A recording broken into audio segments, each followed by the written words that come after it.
Hello, America. Welcome to Angel in the Wisdom. Oh, you were going to say that. I'm sorry. You can say it. Do you want to say said it? No, you said Okay, it just you fine. Sure? Okay. Oh, very good. Okay. Okay, now.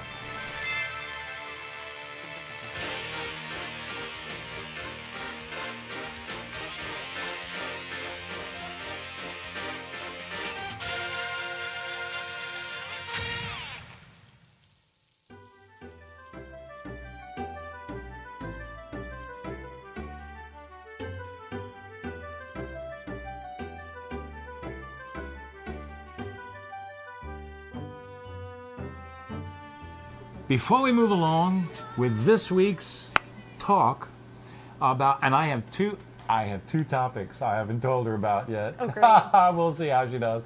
Okay, here's the end of our educational talk from last week, and I'm going to go back and I'm going to use a few minutes and bring you up to speed and pick it up, and then we'll go out and then we'll go ahead with this week's show.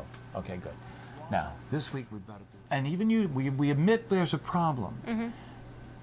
But I'm going to admit we don't know the solution yet. No, there isn't a solution. Well, there has to be a solution. We haven't found it yet.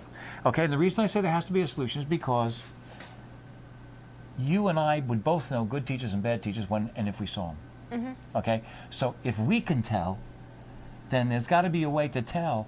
And the sad thing about it is, they want to do it through a repeatable, documentable process. Did you know that they want half of the teacher salary, half of the teacher evaluations based on student achievement? Yeah, but you can't do that because if the parents aren't involved with that kid don't have a prayer. I know, but this year, half of my evaluation is based on student achievement. Okay, and that's why I say you won me over to that. My evaluation determines how, your pay and stuff like that. Yeah. Okay. I mean, well, not necessarily because we're on we call them steps, so right. It's based on years of service. Okay. Well, I just say that this situation with teachers, we pay more per capita, per mm-hmm. child, than anybody else in the world. The property taxes are through the roof. We are not getting our money's worth, and the reason we're not getting our money's worth, my opinion, is that too much of that money stays with the NEA and stays with the unions. It doesn't come down to the teachers to begin with. So they shouldn't have to buy anything extra. Everything should be provided for them. And there's too much, and superintendents that are getting $500,000 when they retire is crazy. Your property taxes don't go to the unions. Your property taxes go to the education, which pays for my salary. Right. Which it's your money that goes to the unions. That goes to union. But yeah, but well, okay then. However I'm phrasing it, not enough of that money is getting to you. Right. Not enough of the money is coming it's going to the to other places.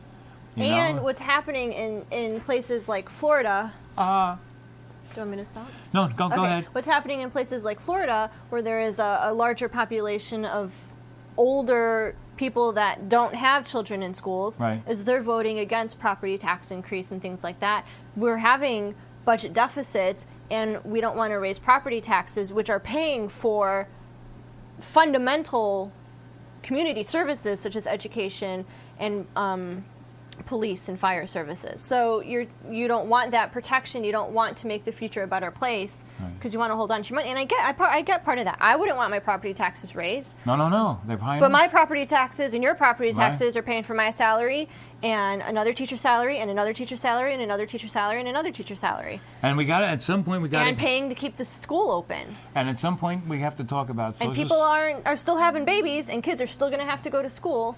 Right, and at some point in the future, in one of these future episodes, we got to talk about Social Security, how that was a Ponzi scheme to begin with. We don't have to go there. You don't have to agree with me, but I'm just saying.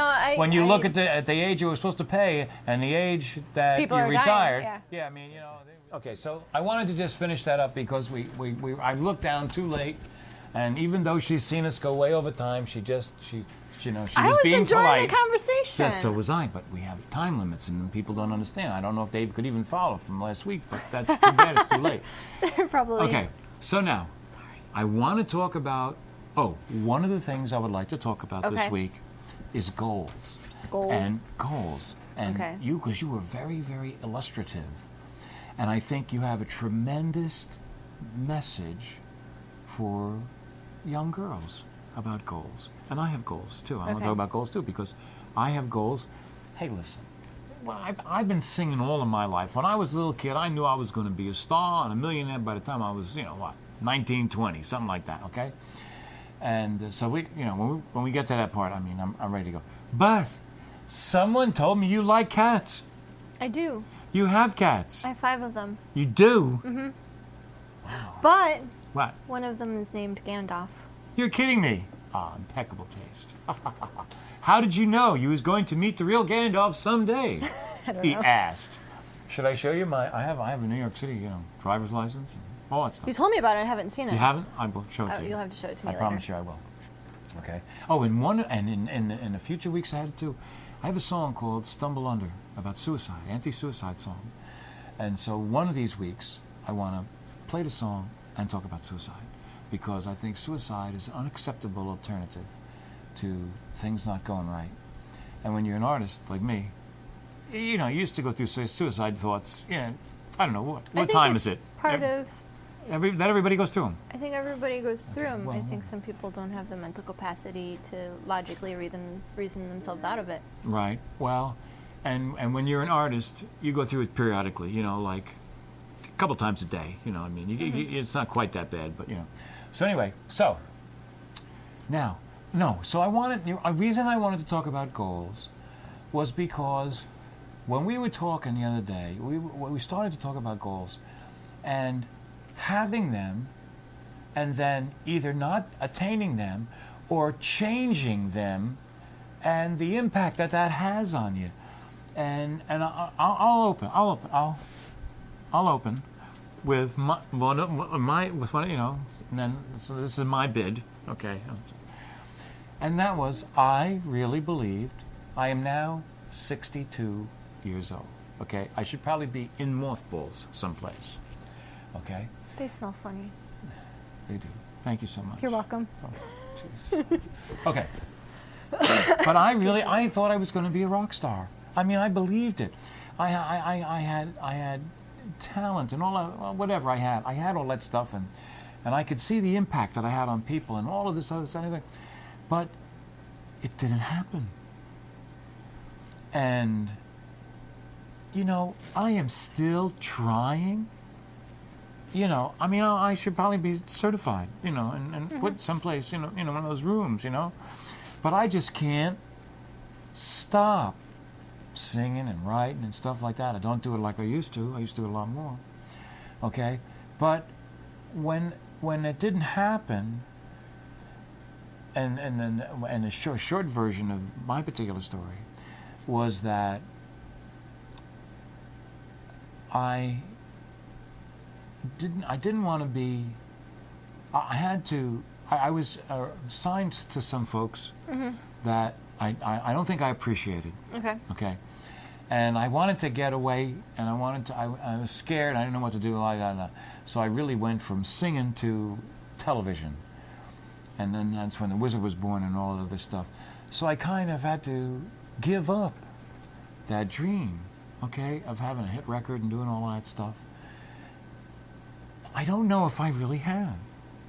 Do you know what I mean? I could tell you, honestly, that I really, really, really have cut it free. There's always that chance. Right. You always hold out to hope. You hold out your hope. But there was a point in your life when you realized your goals, it's the acknowledgement that your goals have to change.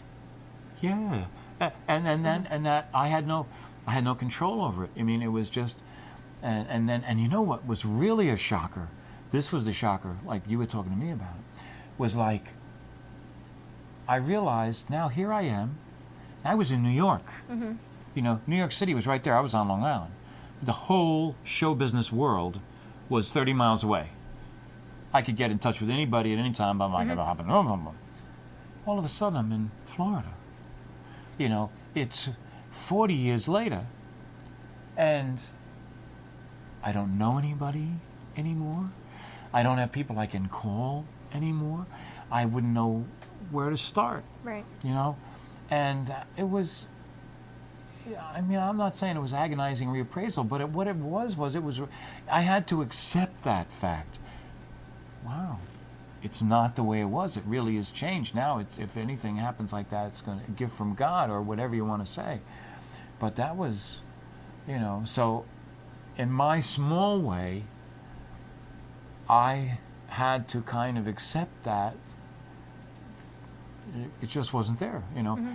And I don't think I've done it really well. I don't think I've done it successfully, 100%, because I'm still making CDs, I'm still doing music, and I'm still, and I still sing for people, and there's people that still think I'm really talented and all that garbage, and so it's still there. It's lurking about it. So anyway, that's my tale of woe. But it's just, I wanted to go first. I wanted to talk about it. So, do you want to talk about it at all? About goals? I can tell you about my quarter life crisis. Oh yes, that's exactly right. I didn't know, but I didn't want to impose. But that, okay. But no. But you know why I think it's so important? Because, who knows? Mm-hmm. Well, there might be young people watching us. I know Zach is watching us, and at 93, he's not going to have any crisis in his life. He's lived through them all. But, so yes, by all means. Interesting interview. Oh, I've had him on. Oh, very cool. Oh, sure. Now it's Angel Noise. Okay. So my quarter life crisis happened when I turned 25. 25, See, yeah. I knew that part. And I've talked to multiple people that have gone through this and, over the years, and they've kind of all agreed that they all have this quarter life crisis. And what I... Really? Yeah, and what happens is that I was going through marriages in those days. Sorry. Well, I think it's more our generation, Really? the kids of the baby boomers. Okay. Because... Yeah, because they're irresponsible parents. No. They're not the irresponsible parents. It's that middle ground between baby boomers and us that are... Okay. Anyway, so my parents had they, as all parents do, have this idealistic story that they tell their children about how they met, how they fall in love, what their plans were for life, and I wanted to mirror that idealism. So I had this plan set that I'm going to marry my high school sweetheart like my mom and my dad did, Right. And that I'm going to go to college and I'm going to marry him shortly after college, Right. and I'm going to start a career in teaching, and then I'm going to have kids shortly after that. And Hey, so what age were you going? Did you have this plan laid I out? would have had my first child by the time I was 25. No, but I meant, but did the plan that you're The speaking plan about? did start probably when I was a freshman in high school. Like 13, 13, 14, yeah. When you start really figuring out what you're going to do with the rest of your life. Okay. I don't think that as a child you don't really think about it until you get to high school, and then you're like, in 4 years I have to, I started thinking about when I was a freshman. I think most of it happens around the end of the sophomore year when they realize they got 2.5 years to get their life together because we're kicking them out of the school. And can I say something too?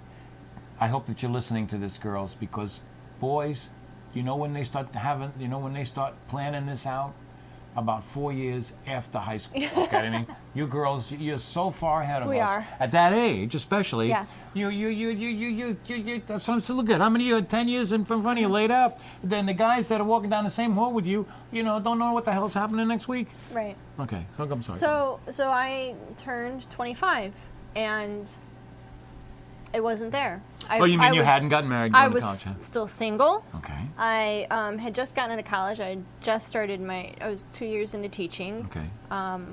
Wasn't even interested in anybody. Like, there was all these things, and I really had to acknowledge that my goals that I had planned out back when I was in high school, At freshman, 13. sophomore, 13, Right. 14 years old, or 14, 15, wasn't going to come to fruition, and I needed to make changes. Right.